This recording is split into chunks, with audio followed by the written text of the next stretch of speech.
मुझे तो लगता है कि हम लोगों के साथ में भी विधानसभा के अंदर में जो लॉबी में हम लोग बैठते हैं, लॉबी में बैठने वाला व्यक्ति के मन में भी विधानसभा के जो कार्यक्रम है इसको एक कॉफी हाउस के तरह इस्तेमाल करते हैं कि संसदीय व्यवस्था का इस ज्ञान को हम लोग समाज के अंतिम पंक्ति तक ले जाएंगे। लेकिन इनको समाज के अंतिम पंक्ति तक ले जाने के लिए एक माध्यम की जरूरत होता है और हम लोगों ने इसका उपयुक्त माध्यम विश्वविद्यालय में अध्ययनरत छात्र छात्राओं को ही चुना है, जो चंद दिनों के बाद सामाजिक जीवन में या गार्हस्थ जीवन में प्रवेश करेंगे और समाज में जाने के बाद अपने परिवार का उत्तरदायित्व को संभालेंगे, अपने समाज के उत्तरदायित्व को संभालेंगे, अपने घर के तमाम उत्तरदायित्व को संभालेंगे। तो हम एक ऐसा युवा का निर्माण क्यों न करें जो सर्वांगीण विकास के रूप में समाज में प्रवेश करें। मैं जानता हूं कि आज के समय में मुझे कहने में कोई हिचक नहीं है कि संसदीय विषय का जो ज्ञान लोगों के बीच में है, हमारे संसदीय कार्य मंत्री जी भी इस ओर उल्लेख कर रहे थे कि ये खंडित ज्ञान के रूप में हमारे पास ये विद्यमान है और जब तक हम पूर्ण ज्ञान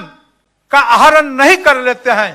खंडित ज्ञान, खंडित अनुभव के माध्यम से अगर उस व्यवस्था को आंकने का काम करेंगे तो मैं समझता हूं वो ठीक नहीं होगा।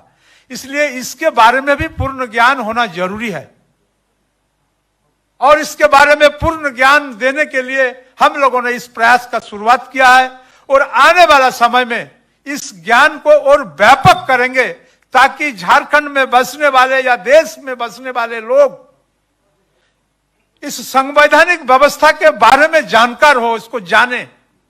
और जब इस व्यवस्था के बारे में जानकार नहीं होंगे तो हम समझते हैं कि इसका अपेक्षित लाभ समाज को नहीं मिलेगा। स्वाधीनता के पहले उस समय भी आपको याद होगा जब देश अंग्रेजों के अधीन था, देश आजाद हुआ था, पार्लियामेंट बनने के प्रयास क्रम में जब था, उस समय भी उस समय के अगवा नेताओं का एक भविष्यवाणी था कि चूंकि देश आजाद होने के क्रम में पूरे देश के नेता, छात्र, युवा सारे लोग आंदोलित हो गए हैं और सारे लोग मिलिटेंट बन गए हैं। और जब मिलिटेंट परिवेश जब बन गया है, इस मिलिटेंट परिवेश में डेमोक्रेसी को अगर उनके कंधों में हम थोपेंगे तो यह बहुत सफल होने में थोड़ा दिक्कत होगा।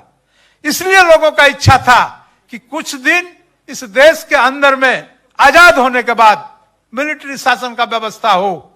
चलिए उस समय बीत गया, वह व्यवस्था बीत गया, हम लोगों ने डेमोक्रेटिक सेटअप में अपने देश को आगे करने के लिए आगे आए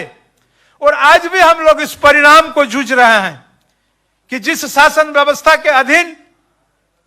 हम अपना जीवन यापन करते हैं, उस शासन व्यवस्था के बारे में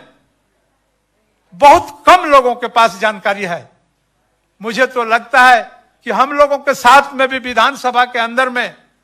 जो लॉबी में हम लोग बैठते हैं, लॉबी में बैठने वाला व्यक्ति के मन में भी विधानसभा के जो कार्यक्रम है इसको एक कॉफी हाउस के तरह इस्तेमाल करते हैं। उनमें जो संवेदनशीलता उनके अंदर में होना चाहिए कि विधानसभा का कार्यक्रम क्या है, हमको लगता है कभी प्रतिशत आदमी इस चीज को आत्मसात कर पाया है। इसलिए इस प्रजातांत्रिक प्रणाली और प्रजातांत्रिक प्रणाली के शासन व्यवस्था को मजबूत करने के लिए इस शासन व्यवस्था के बारे में ज्ञान का अत्यंत आवश्यकता है।